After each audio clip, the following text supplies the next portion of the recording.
Willis with quite a stiff breeze behind him, coming over his left shoulder. Yep. And this is the first runs for New Zealand. He just whips it off his hip down to Pygott. It's Botham to Edgar, a wide one, and that really is a wide. Remember, England not playing a spinner, playing 4 seamers.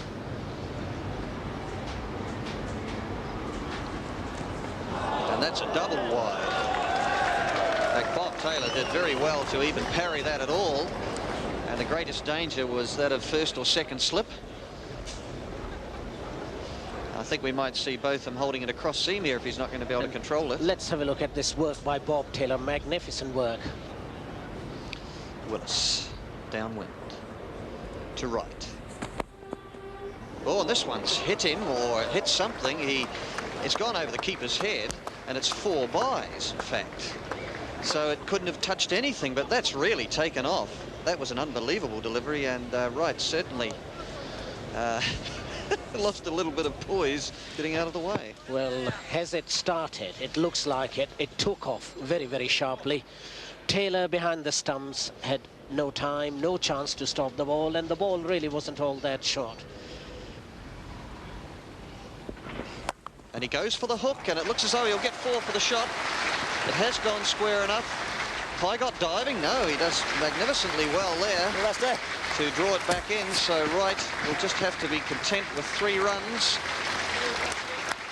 So double figures up for New Zealand. They go on to 11. Yes, he really got Wright tucked in there. Wasn't a free scoring stroke as far as the arms were concerned. And a good piece of fielding by Tony Pygott. Let's have a look at it. Man from Sussex, playing his cricket in Wellington. Good work. And it's in Botham to right. A short one, he hooks it, and it's going to be 4 runs. Marvellous stroke.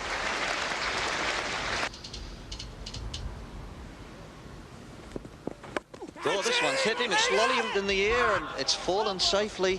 This one taking off. Edgar gloving it in front of his face. The ball just pops up in the air, and it falls harmlessly short of slips. Well, that's the devil in the pitch, showing its head for the second time, coming up nastily. The batsman, Edgar, had very little time. Played it, hit him somewhere on the bat handle. Ball hung in the air for a while, but he was lucky to get away with it. There it is. No control over the stroke. You can't play cricket against deliveries of that nature. But this really is a testing time for the batsman. That's possibly why John Wright has decided to go after it. He's edged this to slip. Has he caught it? No, he's dropped it. He's emptied it out to Ian Botham at second slip. Rebounding out of his hands. Not able to latch onto it. And so Edgar is very fortunate with his score on only 1. And New Zealand remain at 17 without loss. And it's Pygott to right. Short one, right, hooks it. And he's going to take runs. He's going to take 1, and it's gone for 4. Miss fielding by Norman Carnes.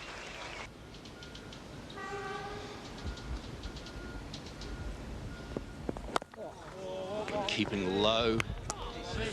John Wright just getting down on it at the last minute. The pitch is somewhat variable here and bounce.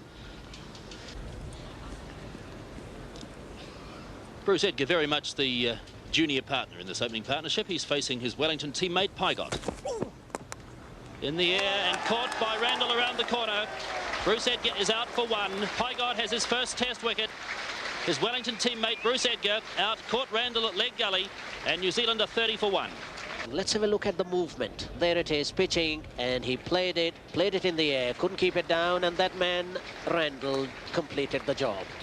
Once again, ball well up to the batsman, working it, not unable to control it, in the air, Randall. Here he is, again to Jeff Houth. Another good ball, a thick outside edge, but it runs away. Beats third slip and 4 runs all the way. Cowans. That's a bad ball, and Wright cashes in. hits it behind point, hitting low on the bat, but it's 4 runs all the way. So he goes on to 25, and New Zealand up to 42. And this is caught behind, right, pushing forward at it, taking the outside edge, and so the second New Zealand wicket goes down with a score at 42. That of John Wright for 25, and Norman Cowans in his first over in the second test match takes the valuable wicket of John Wright. This ball from Norman Cowans, if we have another look at it, fairly full at pushing forward John Wright, but moving away off the wicket, getting a little outside edge and through to Bob Taylor. It was a good ball from Cowans. It committed John Wright to play, took the outside edge. Bob Taylor waiting there, made no mistake.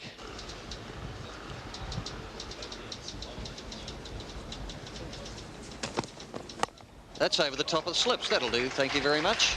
Howarth, I'll give you credit for that one. He got it short, it was wide, and he just flipped it. Sure, it took a top edge, but he knows there's nobody down there, and you want all you can get.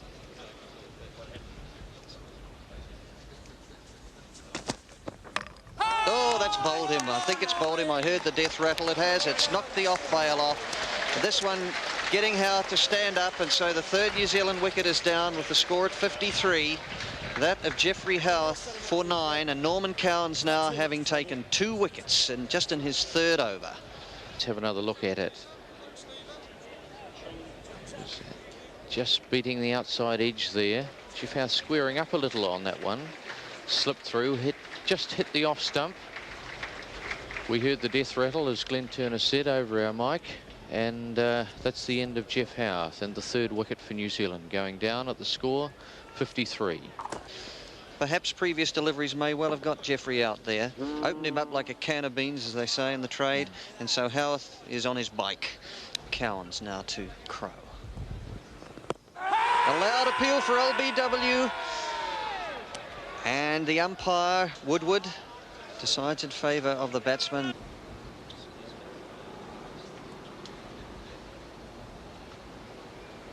Cowans to Jeff Crow. And off the thick edge, and he's going to get 4 runs. David Gower couldn't get down to it in the slips. Jeff Crow's off the mark.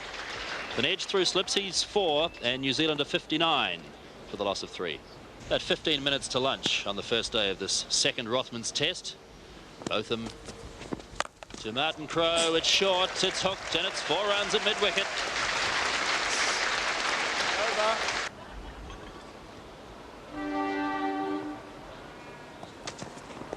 Oh, nice shot from Jeff Crowe. 4 runs are written all over that one. Although I may have spoken too soon, because Graham Fowler has chased it hard, and perhaps the ball wasn't as timed as well as the shot looked. So they're only going to take 3. So 3 to Jeff Crowe moves him to 7, and New Zealand to 70 for 3. 74 for 3. Again short, again hooked, and Pygott has got no chance of cutting that one off. It's 4 more runs. Jeff Crowe 15. New Zealand go to 78 for 3. Certainly Ian Botham not particularly impressive this morning. His length has been all over the show, and he hasn't had a great deal of fire either. Normally we expect to see fire from Ian Botham, but here he is bowling to Martin Crowe. Oh, and he's caught. He's got a wicket. Martin Crowe is out, caught at slip by Chris Tabaret. New Zealand 87 for 4, and that will be lunch on the first day of the second test, with Ian Botham bowling a little unimpressively, but as Botham so often does, is able to secure a breakthrough with a pretty useful delivery. If we look at this delivery again, we might get some idea of the movement, but certainly the bounce there that Botham was able to extract, and the outside edge flying to the right of Chris Tabaret, and he hasn't had too much work to do in the slips during this series so far, but when the job came on him, he performed it. Goes again, and he gets over the top of it well. It goes square enough to beat Pygott. He didn't see which way it was going. He stood flat-footed, searching for the line of the ball, and it was only some 10 metres away from him. Didn't move a muscle, and so we see from the shot here that Crowe The ball carrying as far as the umpire on the full, but square enough to beat Pygott. Another one, and this time he'll just possibly get a single. No, he's done Pygott again. He moved the wrong way, but this was a better shot from Crowe. He got over the top of it this time and hit it far more crisply, and so the New Zealand 100 comes up with that shot of Jeff Crowe. He goes on to 29, and New Zealand now are 4 down for 100 and 102.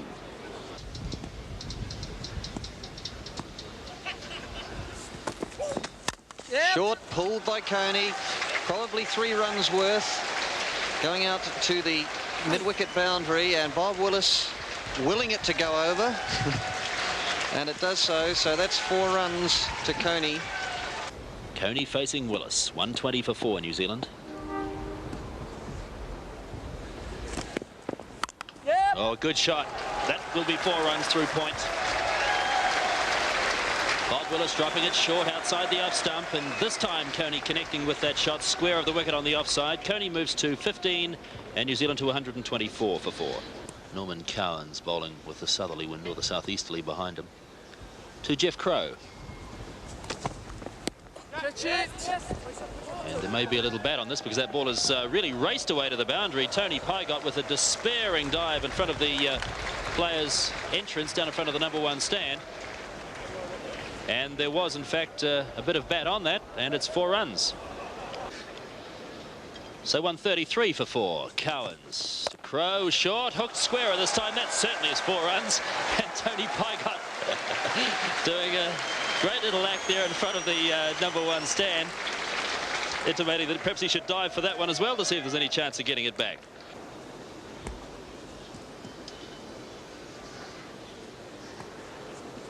Cowans to Crowe. Confident appeal for an LBW, and that always looked out. So Crowe is out for 47, and New Zealand lose their 5th wicket with the score at 137. Jeff Crowe playing back, and Norman Cowans has got his 3rd wicket. Let's have a look. Watch the bat. See where he's trying to play the ball, working it on the onside, and you just can't do that to a delivery of that length and line.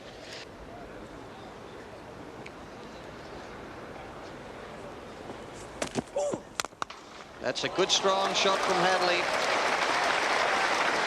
Gave him the width, freed his arms, and he thrashes it through mid-off for 4. And the most successful of the England bowlers to date is Cowans with 3 for 36. Hadlee gets hold of it. There'll be 4 runs here. A drop kick just in front of square. The one that almost pins the short forward leg, but went past his right shoulder. And so Hadlee on to 14. Bouncer, and he hooks this one away over mid-wicket. 1 bounce for 4. A very friendly bouncer from Botham. And Hadlee puts it away and races to 18, and New Zealand now up to 156. It's in the air, but it's safe. And it's 4 more runs to Hadlee, wide of Pygott at extra cover. The shot was a little aerial, but the placement was okay, and Hadlee now on to 22. Just flicks this one through mid-wicket, and that's 4 more. Effortlessly on this occasion. And so, Hadlee races to 26, and the New Zealand total to 160 for 5.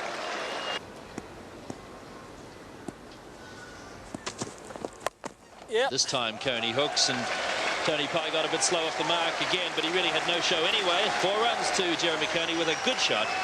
Coney to 26 and New Zealand to 174 for 5. Getting to Coney. Yep. Nicely played by Jeremy Coney. 4 runs. Coney moves to 33 and New Zealand to 180 for 5. Loose delivery from Getting. Oh, that's a nice shot from Richard Hadlee. He managed to elude Derek Randall in the covers. 4 runs to Hadlee. He moves to 42, and that's the New Zealand 200. New Zealand at 203 for 5.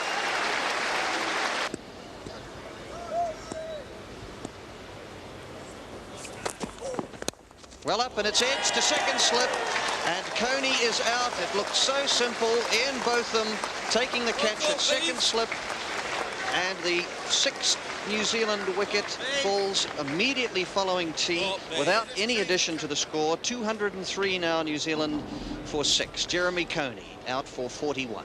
Yes, good delivery by Pygott. Well up to him and just straightening a bit, getting the outside edge and straight to that man in Botham. Willis. And he hates to cut, of course. And they don't have a third man, which is just not the sort of field that you could afford to bowl to Ian Smith without a man down there, because he will cut virtually anything. Hadlee on 47. He's hit this one over the top. Will it clear mid-off? Easily. And that's 4 runs. Didn't appear to really swing into it. And so the Hadlee 50 comes up. Richard Hadlee 51. And the New Zealand score now up to 218 for 6. A wide one. He gets hold of it reasonably well. It may not go for 4. Getting after it, but he can't pull it in. Short one, Hadlee pulling. It's in front of square. Going out to the number 3 stand for 4 runs. Rather cramped with the shot, but still getting 4 for it. So Hadlee racing forward now on to 59. Yep. That's a good shot, Smith. That's 4 runs. That's better with a full face of the bat, off the back foot. Smith on to 9, and New Zealand up to 241. He's flicked this one over the top, though. That's 4 runs to Hadlee. Pygott trying to tighten his line up to Hadlee, but drifting down the leg side. He clips it just in front of square, and so he goes on to 70. Now this one's a curious little shot. It'll probably go for 4 down to long leg. It's almost as though he was protecting his body at the last moment, round about the hip area, and just flicked it around the corner. Willis to Hadlee. Again, the drop kick, just picking it up off his toes, hitting it over mid-wicket. Big chase for Graham Fowler. He'll bring it in front of the mid-wicket boundary. In the meantime, they'll complete 3 runs. Richard Hadlee is 79. New Zealand to 258 for 6. Bob Willis will continue bowling from the southern end. Willis will move into his 17th over to Richard Hadlee, who's on 80. Again, the drop kick, and again, exquisitely placed over Graham Fowler's head at mid-wicket. But Fowler turns and chases well, and they're going to come back for 3. Hadlee to 83, New Zealand 264 for the loss of 6.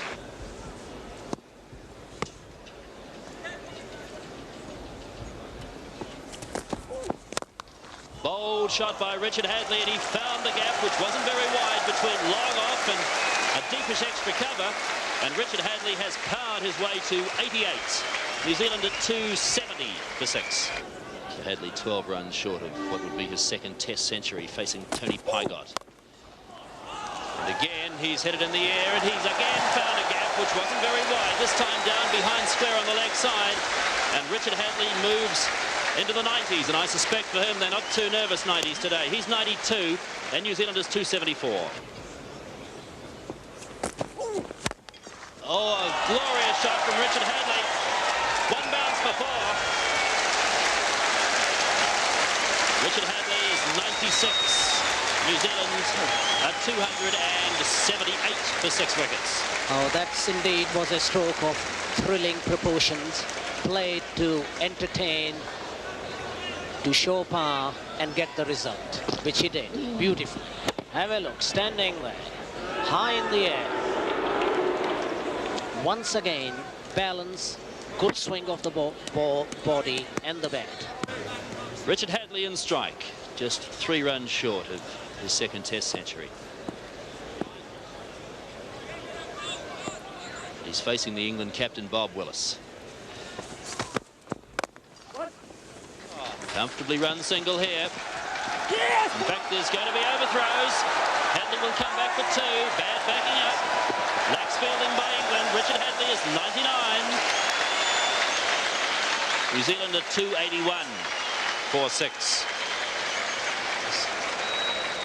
Lancaster Park prepared to rise to its feet when Richard Hadlee scores one more run.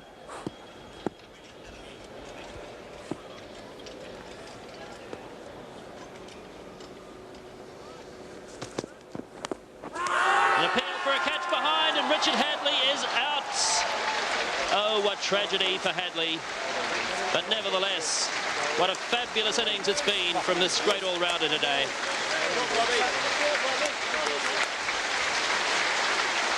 Still a standing ovation, and most certainly deserved.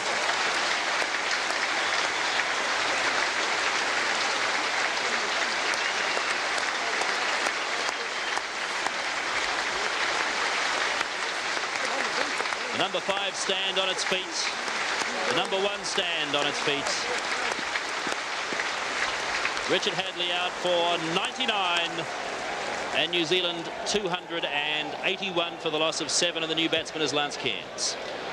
The sun has come out as well. Here's Botham to Smith. Short. Good shot by Ian Smith. Bad ball from Botham. Far too short. 4 more runs. Smith is 23, and New Zealand at 291 for 7.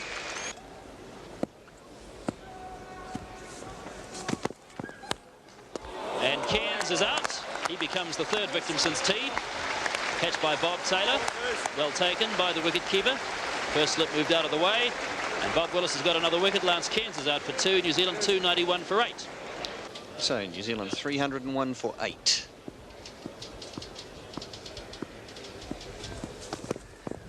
And that's caught behind. Just playing away from himself, Stephen Bok. And he's dismissed with his total on 5. And New Zealand now 301 for 9.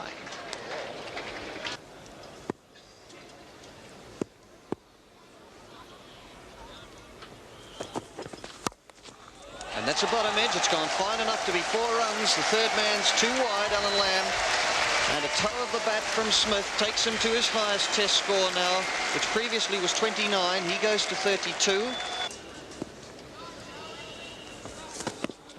Loud appeal, and Charlie Chatfield is on his way. Willis taking the final wicket. And so New Zealand are all out for 307. Chatfield not able to get off the mark, and Smith left there on 32. So New Zealand all out just before 5:30 for 307. The major contributions, of course, that magnificent innings of 99 by Richard Hadlee, the 2nd time in New Zealand Test history that a New Zealand player has reached 99 without scoring a century. Also good knocks in the middle order from Jeff Crow and Jeremy Coney, and a most valuable hand played by Ian Smith, the wicket-keeper, 32 not out. And for the 3rd time in 3 innings in this Rothman series, he has surpassed his highest Test score. New Zealand all out for 307. The most successful of the England bowlers was Bob Willis, the captain, 4 for 51 off 22 overs and 1 ball. Norman Cowan's a useful contribution, 3 for 52 off 14 overs. Oh, and that one's almost got through and kept very low indeed.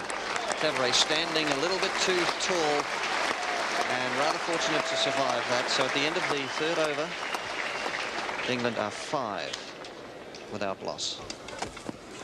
Oh, and that's a perler. This one much closer in, and looked as though it was the other one, and yet it seemed to move away off the pitch.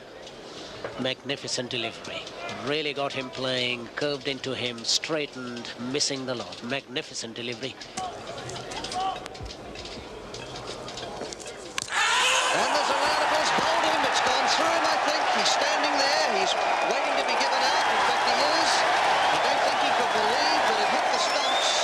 He must have felt that it rebounded off the pads of the keeper. He certainly couldn't believe it and waited for the decision to be made. And stumps will be drawn because it's within 2 minutes of time, with Stephen Bok's first ball in his return to Test cricket takes the wicket of Graham Fowler for only 4 runs, and so England lose their first wicket. He looked to play or cover any possible turn, and if anything, the ball just seemed away from him and just clipped the outside of off stump. Very useful delivery there too. But it'll be a single to Chris Tavares, moving him to 3, and England go to 9 for the loss of 1 wicket. Fowler out last night for 4. New Zealand made 307. The light is good at the moment. So Stephen Bock with an ultra-attacking field. That's it! Bit of excitement from the close-in fieldsman. Was there a bit of bat on that? It looked like it, and certainly the ball spun into Gar a little bit. Chris Tavares, 29-year-old captain of Kent, playing in his 28th Test match for England, in his 51st innings, and a highest score of 149 made against India on the 81-82 tour there.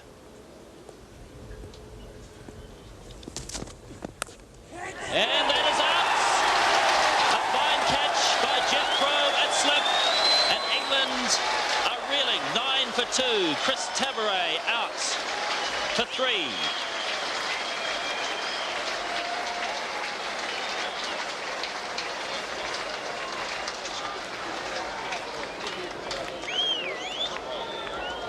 Oh, that's a marvellous delivery from Hadlee, pitching, cutting away. Tavares not moving his feet at all, edges it, and Jeff Crowe takes a nice catch, first slip position. All right, let's have a look. See, he doesn't really move his feet at all to get in line with the ball. Sees the swing, touches it, and Jeff Crowe does the job. Short, and that one is punished by David Gower, but the outfield is pretty slow. Bruce Edgar moving quickly, and he restricts the scoring to just 1 run. Some sharp fielding by Bruce Edgar. David Gower is 2, and England at last have got to double figures. They're 10 for the loss of 2. And although Richard Hadlee is swinging the ball into the left-hander, I notice he hasn't got a man on the leg side in the catching position. That forward leg position, forward short leg is not there.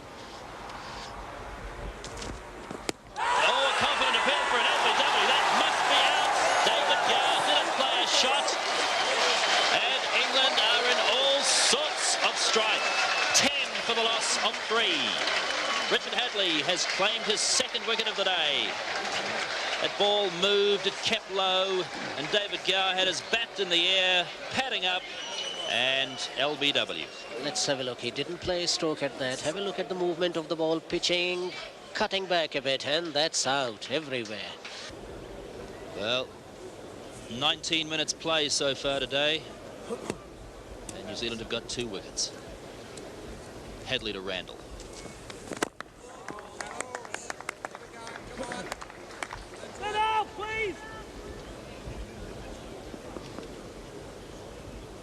England batsmen, like the New Zealanders yesterday, just asking spectators behind the side screens to remain seated so they don't disturb their concentration when a ball is being bowled.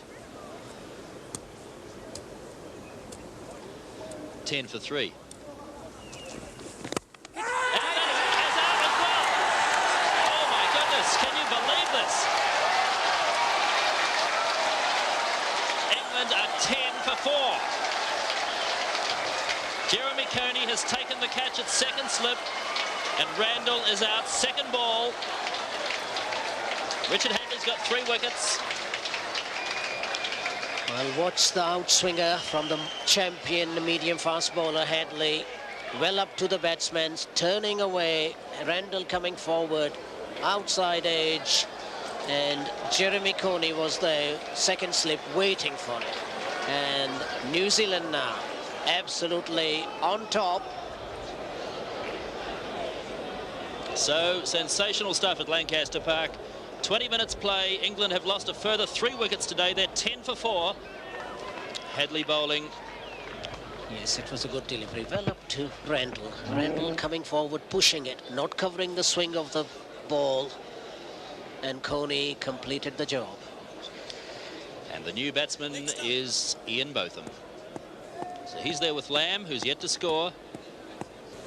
Richard Hadlee 3 for 2 in his 7th over.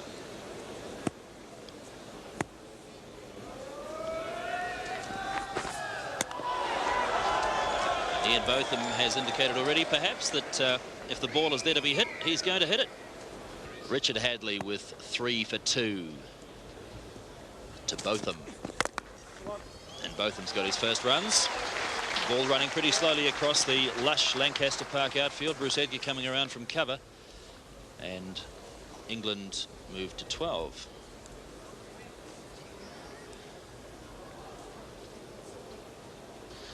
So that's the drive. Nicely timed. Pass mid-off for 2. There wasn't a mid-off there, so he took 2 easy runs.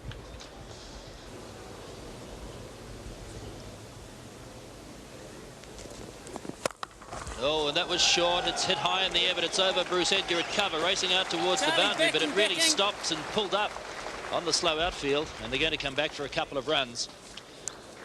So Botham goes to 4, and England go to 14 for 4. Yes, that's a very special Ian Botham shot. I think he was going to pull the ball, then realized the ball wasn't there in line with his leg and middle stump. Ended up hitting the ball high on the offside. Hadlee to Botham. 1. They're going to run a comfortable single. Botham is 5. England are 15 for 4. The wickets fell at 7, 9, 10 and 10. Lamb facing Hadlee. Good shot all the way along the ground, wide of Bock in the gully, but pulling up on the slow outfield, and they're going to come back for 3. So Lamb off the mark. He is 3, and England are 18 for 4. So that brings Alan Lamb down on strike, and he's going down the wicket to Bock. And that's 4 runs as John Wright makes a despairing dive at mid-off. First boundary. And that's the first boundary of the innings. And Alan Lamb leaving his crease. He's going. Looking to drive the ball, and does so. Slightly cross-batted drive, but effective. And Lamb driving on the onside, and that's through Richard Hadlee. Despairing dive again. That's 4 more, and England are now 28 for the loss of 4. And Lamb's on strike, and he's facing Richard Hadlee. Oh, and that's a very nasty delivery. Just short of a length and rising up into the chest area of Alan Lamb, and he keeps it down very, very well. And that really was a nasty delivery. Right on target and lifting very, very sharply. Lamb managing to keep the ball down, but he's hurt. Those sort of deliveries sting hard, asking for some pain-killing spray, I think. So Richard Hadlee throwing everything at the English batsman. Ian Botham is on strike. And a beautiful outswinger from Richard Hadlee. And I think Ian Botham saying no one can play those, and England are 30 for 4.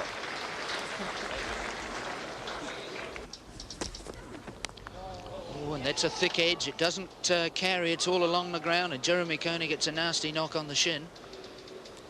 Good delivery from Lance Cairns. It's a good shot to hit Jeremy Coney in the shins, isn't it, Warren? Yeah. Having another look at that one. There it is. And there we see Hadley's field. 4 slips and a gully and a short leg. And Ewan Chatfield at mid-on, and they're the only 2 on the leg side. Oh, and that climbs on Alan Lamb, a little bit high for an appeal, I would have thought, but a very disconcerting delivery again. Yes, I think the variation of bounce really got Lamb here. This is reasonably short, but it didn't tend to get up. Maybe he was a wee bit ambitious trying to hook that, but it was going over the top. We'll have a look at it from side on. Yes, hit too high really for the LB, but not very comfortable from Alan Lamb's point of view. And he's struggling again. Of course, he's already been struck in the hand by a very nasty rising delivery. That's into the offside, and that's deflected away past John Wright by Bruce Edgar, and that's a comfortable 2 for Ian Botham. Well struck this shot by Ian Botham. He middled it nicely, and Here we have another look at it out into the cover region. Bruce Edgar diving across, got a hand to it and completely did John right. And beautiful delivery from Chatfield outside the off stump. Alan Lamb playing and missing. Well, Alan Lamb seems to be in two minds here at the moment. Here he's pushing wide at a ball that just beats the outside edge of his bat and goes through to Ian Smith. Yes, thank you, Mystery. It's certainly been a long day, sitting around waiting for cricket to begin.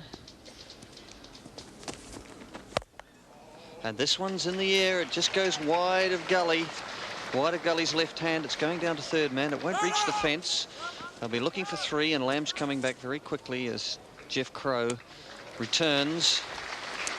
And so that's three more to Botham. He goes on to 18, and the total now up to 40. Yes, if we have a look at the shot again, Ian Botham looking aggressive. It wasn't quite there, but he was prepared to put bat to ball, and he got it away down to the vacant third man for three. Cairns to Botham. He's hit that in the air to Charlie Chatfield, and he's caught it.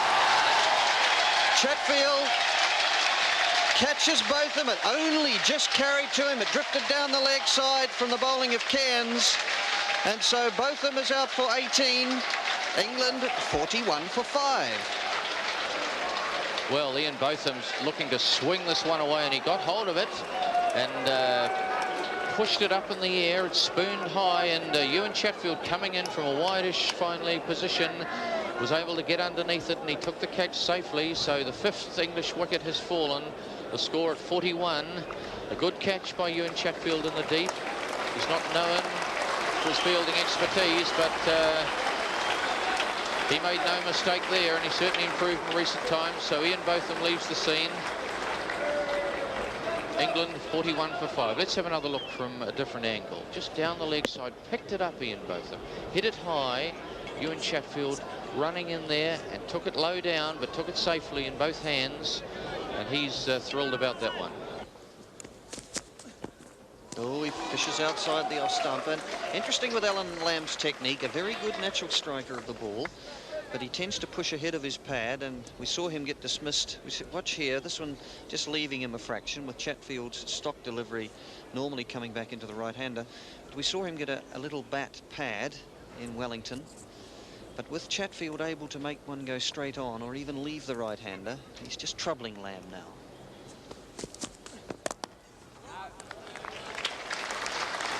Applause there for Crow, Martin Crow. Good stop and close. Martin Crow performing well here. Alan Lamb middling this reasonably well. And Martin Crow quickly gets a hand down on it. Not an easy position, so close to the bat, but doing very well, Martin Crow.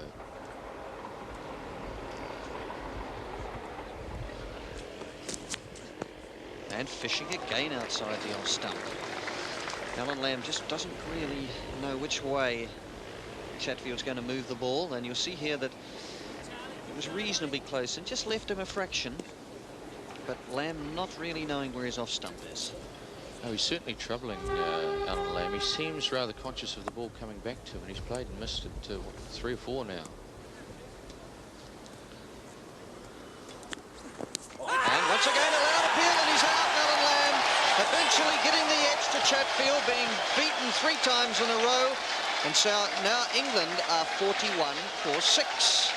Lamb 11.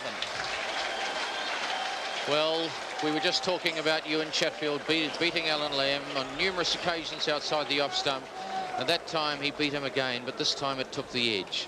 So Ewan Chatfield gets the wicket of Alan Lamb. Let's have another look at it. Pushing forward again, almost an action replay, but this time the little tickle and through to Ian Smith, and Ewan Chatfield thrilled about that one, and New Zealand in a wonderful position. Cairns 1 for 14. Bob Taylor plays it down to third man. There'll be at least 2 runs. Jeff Crow in pursuit. That'll be all for Taylor. 42 years of age. Amazing. Averaging 17 with just over 1,000 runs.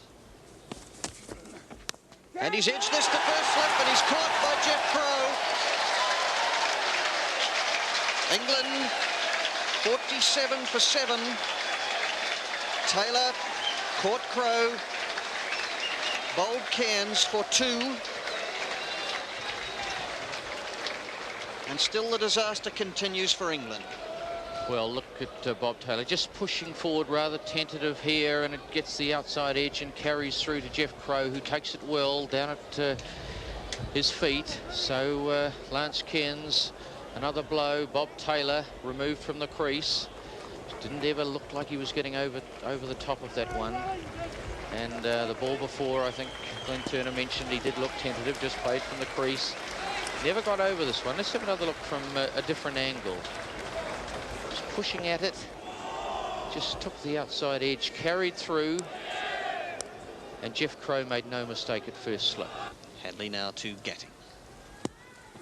And yes, does he get under it? No, he's flagging it away. It sounded as though he got a little bit of bat on it, and a very good attempt at a catch by Martin Crowe in close, but the ball not quite carrying to him. Yes, certainly a little edge on that and just billowing away from his thigh pad. But as you see, it just hit the ground, and Martin Crowe diving valiantly at that, but just couldn't quite get underneath it.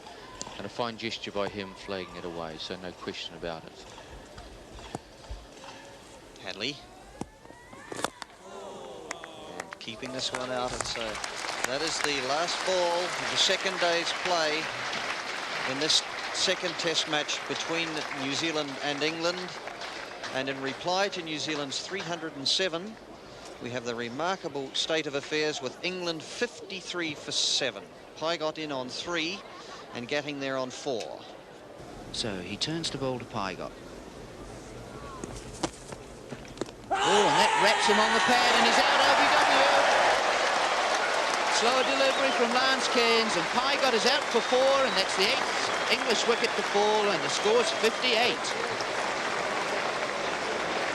Well, Tony Pygott seemed to be deceived by the pace of this delivery from Lance Cairns. It was his slower ball, his leg spinner, in fact, and it hovered in the air, and Tony Pygott seemed to be waiting for it to arrive. It never quite arrived, and when it did, he misjudged it completely. He was struck on the pad in front of his wickets, and umpire Fred Goodall adjudged him LBW. So Willis on strike to Hadlee. And that goes straight across the face of Willis's bat. Gets a little lift out of that delivery too. Very awkward. Has to push at that. No touch through to keeper Smith. Cairns moving in. That's down the leg side. Clipped away. Square of the wicket. It's a chase on for Chatfield. He may just get there. A good diving stop. Box in good support. And that's 3 to Gatting. 65 the total.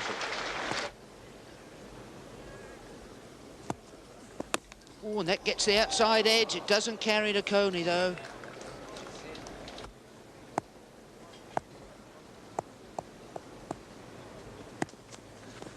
Good ball from Chatfield. There's one that moved off the seam. Chatfield to Willis now. Oh, that's knocked the middle stump out.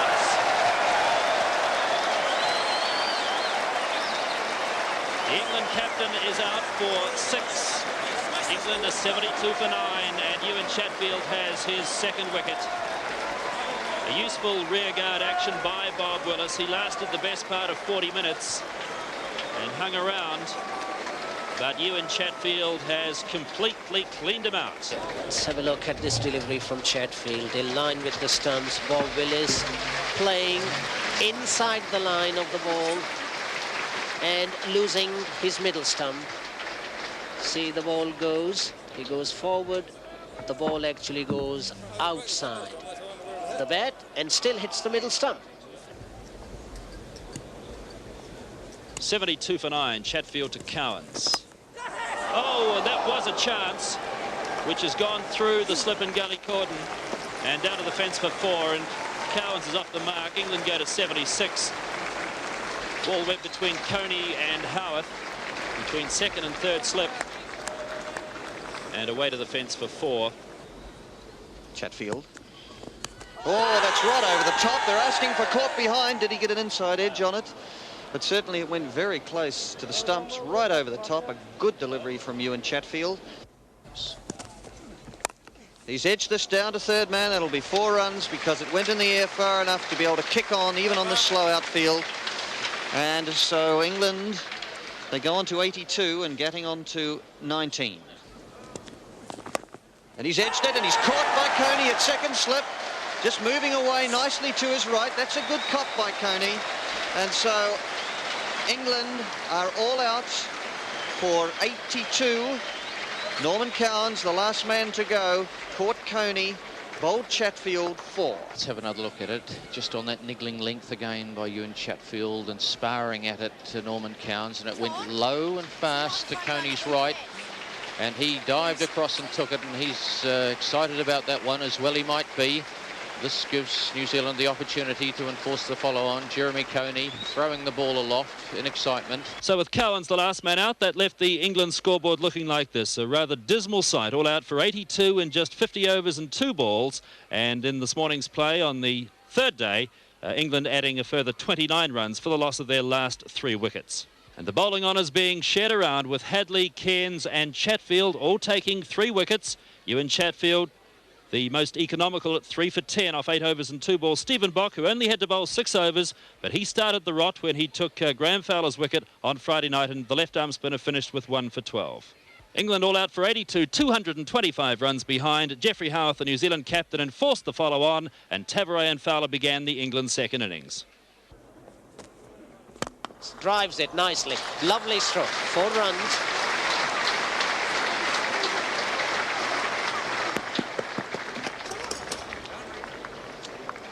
Full flow of the bat here. That really was a lovely stroke. Nicely balanced. Finds the gap between the bowler and mid-off. Very lush outfield, but ball had enough power and force in it to go there. Cairns to Fowler, bowling round the wicket. Hits him on the pad. There is a loud appeal. Lance Cairns can't accept it. That's the one. LBW just pitching outside, coming in, hitting him just in line with the off stump.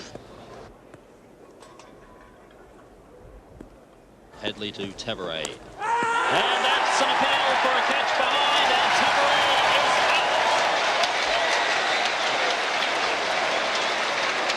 out. Well, Richard Hadlee, a good ball. He committed to Chris Tavares to play this ball, and he fished at it. He got a little outside edge, and it went through to Ian Smith, who did the rest.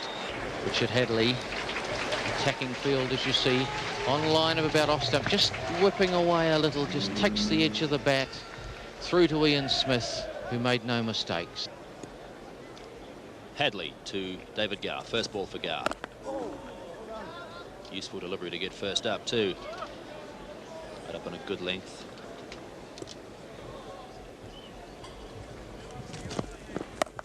Short and hooked by David Gower. Fine shot. Gave himself so much time to play it. He's got 4 runs at backward square leg. David Gower is off the mark, and England moved to 19 for 1.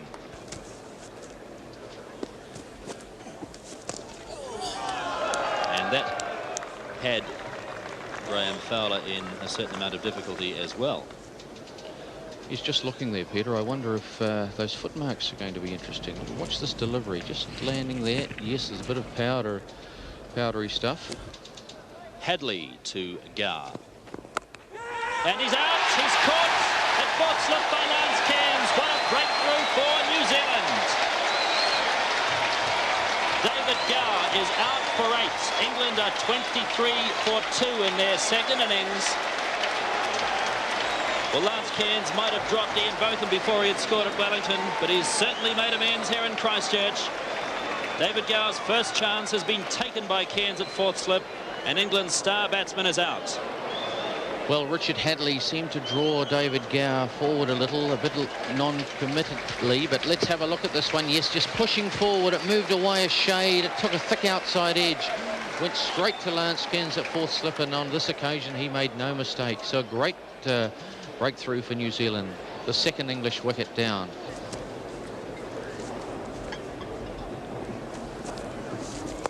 And that's out, caught in close by Jeffrey Howard. It bounced on Fowler and popped straight into the hands of Jeffrey Howard at silly point.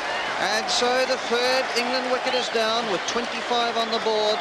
Fowler having batted for 61 deliveries for his 10 runs. Let's have a ball. Look, bowling over the wicket. Nicely flighted delivery. Spinning in a bit, stopping, and that's the result. Fowler unable to keep the ball down. Stretching forward. And well taken by New Zealand captain Jeffrey Howard. Oh, what a good line this time. Much closer to Gatting, but it turned, it straightened and bounced a little and ended up going out on the offside. Fairly straight in its short forward leg. Crow. This one wide to Gatting. He's entered for slip. He's out, caught at slip by Howard.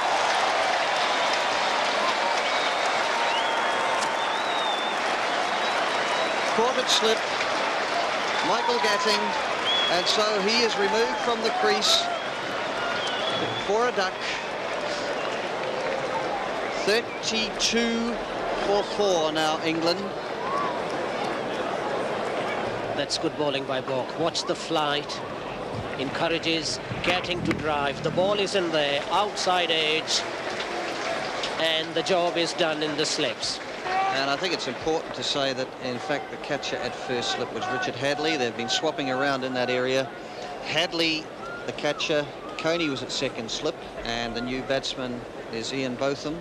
So there we have a fall of wickets, the first at 2. Botham, and he could be out. He is caught in close. A fine catch here. A magnificent anticipation by Crow, young Martin Crow in close, so Botham goes very first ball. England 31 for 5. Watch the flight, beautifully flighted, perfect length. Botham wants to hit it on the onside against the spin, and absolutely brilliant catch by Martin Crow. Really a great catch out of this world. Have a look at that stroke again. Botham playing on the onside, keeping the ball in the air just for a while, and that was enough for this man to take a brilliant catch on the onside.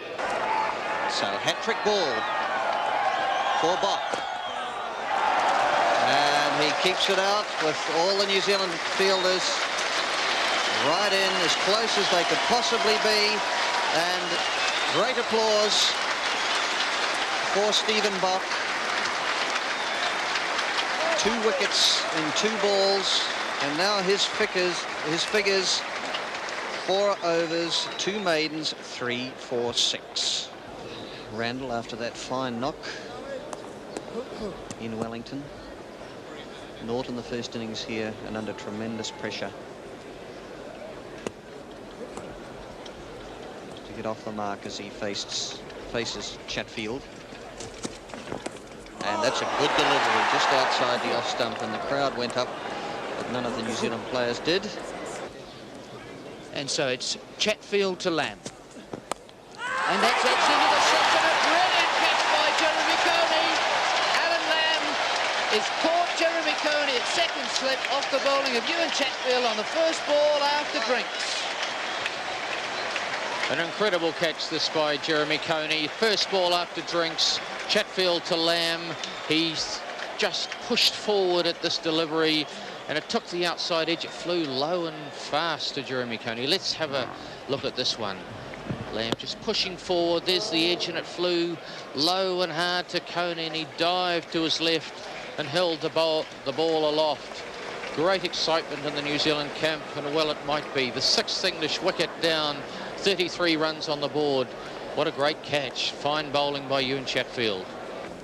There's the impressive performance from Stephen Bock. Bowled brilliantly. Flighted delivery, beats Bob Taylor outside the off stump. Ian Smith appealing for the stumping. Not out, says umpire Goodall. Good ball, this one from Stephen Bock. A bit of flight. Bob Taylor looking to move down the wicket to spun and beat the bat. So the pressure's still there. Bock to Taylor. And Taylor's coming down a wicket, hits it in the air. That's 4 over the top of mid-on.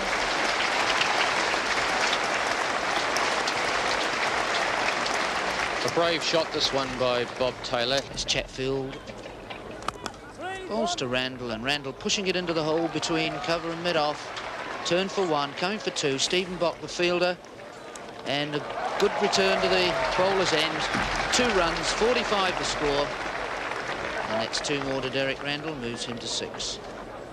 Just to run through the England card for you in the second innings, it makes dismal reading. Tavares 6, Gower 8, Fowler 10, Gatting no score, Botham no score.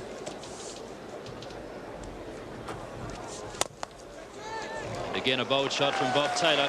Down through mid-on, that's 4 runs. Taylor to 9, that's the England 50, up there 53. 53 for 6. Their 50 came up in those statistics.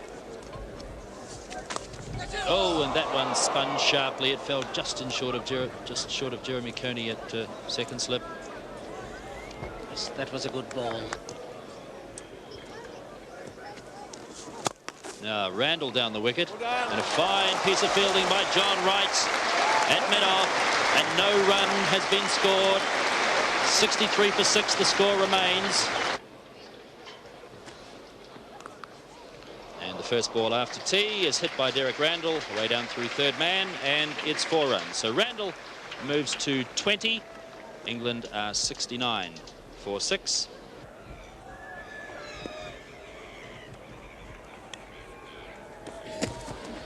And this is a half volley. And there could be a run out here. In fact, he is run out. Bob Taylor hit it straight to cover. Randall turning him back. And he wasn't able to get back into his ground. And that is the first run out so far in the 2 innings by England. And so their 7th wicket now goes down with the score on 72. Bob Taylor for 15. A very snappy piece of fielding by Bruce Edgar. Foolish delivery from Lance Cairns, driving firmly into the cover area. Bruce Edgar moving quickly to his right, picking it up, returning the ball to Ian Smith, and Bob Taylor, who had been sent back by Derek Randall, struggled to turn around and never made it back. Let's have another look at it. Driving, good looking shot. Bruce Edgar very snappy to his right, picked it up through virtually in the same motion, and there it is, the bail going off, the bat still in the air, and Bob Taylor out. So 7 for 72.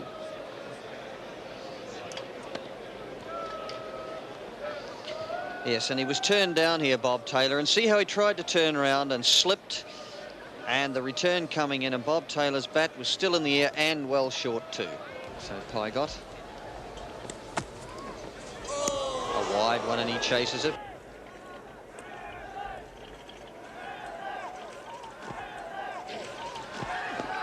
And he's gone for the hook.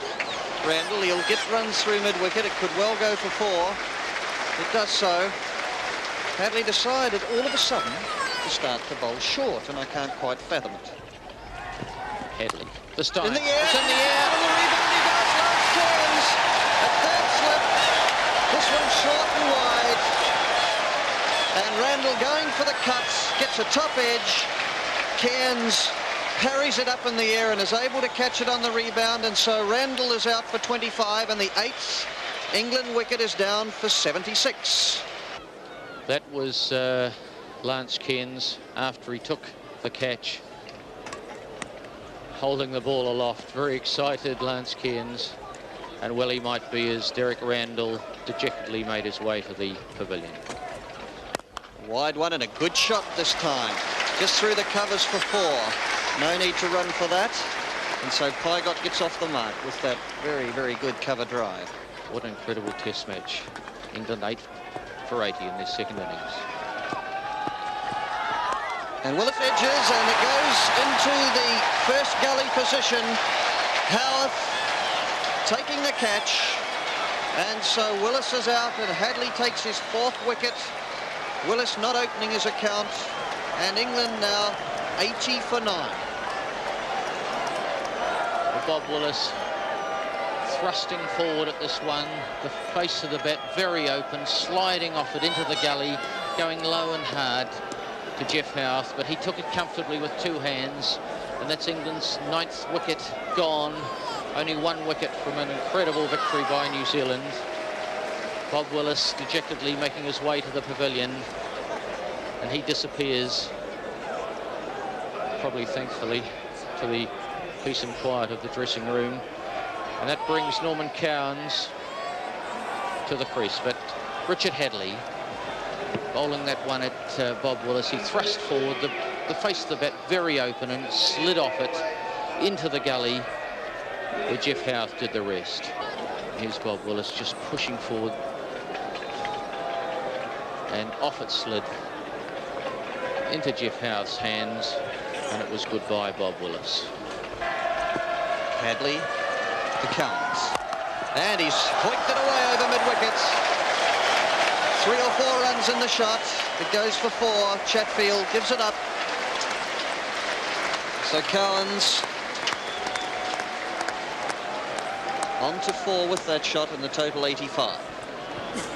Well, Cowans prepared to have a crack at it. Of course, there's no one in the outfield. Everyone's in the slips at the moment, and he got hold of it, hit it away through mid-wicket, and he got 4 for it. And Howarth has placed himself out there at a very deep mid-wicket for the pull shot from Cowans.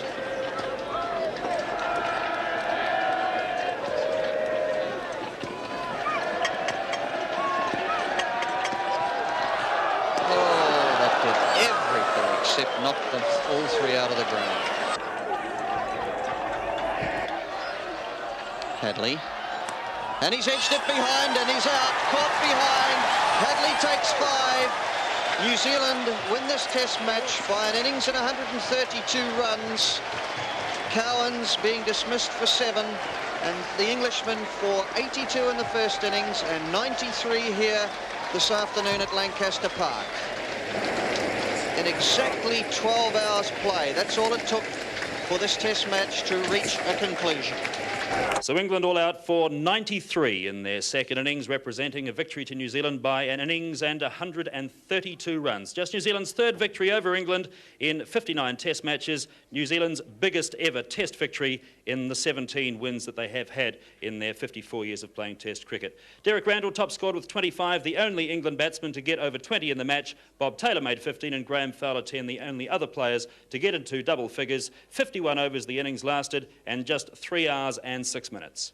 The New Zealand bowling once again spearheaded by Richard Hadlee, 5 for 28. Stephen Bock getting Mike Gatting and Ian Botham in successive deliveries in 1 over, finishing with 3 for 25. Ewan Chatfield, of course, very economical, very much on the spot, 1 for 14. And even though Lance Cairns didn't take a wicket, he did play a valuable role with his final analysis of none for 21. So, one of the most dramatic matches in New Zealand Test cricket history, if not the most dramatic in New Zealand Test history, and just the first time this century that England have failed to score 100 in either innings of a Test match. Understandably, Richard Hadlee was named as the man of the match, 99 when New Zealand batted, and in all 8 wickets in the match. So a resounding victory for New Zealand, and the total elapsed time for the game was just 1 minute over 12 hours. In other words, it only lasted for 1 minute over 2 days' play. Well, after the game, I spoke to the respective captains. Jeff Howarth, here it is Sunday afternoon. You didn't play too much yesterday, and you've won a test match against England by over an innings. This is incredible.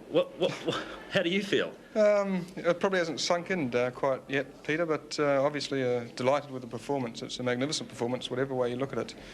And we're just delighted to have a couple of days off now, and delighted to have wrapped it up so convincingly. Why do you think it has happened? Have you got any particular reason for the bad batting performance of England? Well, I look at it this way. I think, A, they bowled badly at us in the first innings, or our own innings, and let us play as free as we wanted to, basically. And then when we went and bowled both innings, I think we bowled a much better line, a much tighter line. And there's only one thing you can say for the fielding. It was magnificent. I don't think there was a chance dropped or anything like that in the run-outs, a couple of run-outs that there were. everything just went perfectly well, and you know, just a great performance. And that's the reason I think we won it, because we bowled a better line and held our catches at the right times. When you had England out for 82 in the first innings, did you have any second thoughts at all about enforcing the follow-on? There was one or two murmurings that we might sort of bat, but I didn't fancy batting again out there. Not the pitch was all that bad, but you know, I think with 230, the way the Englishmen seemed to be a bit psyched up about the wicket, I felt it was our best opportunity, and that's what we did.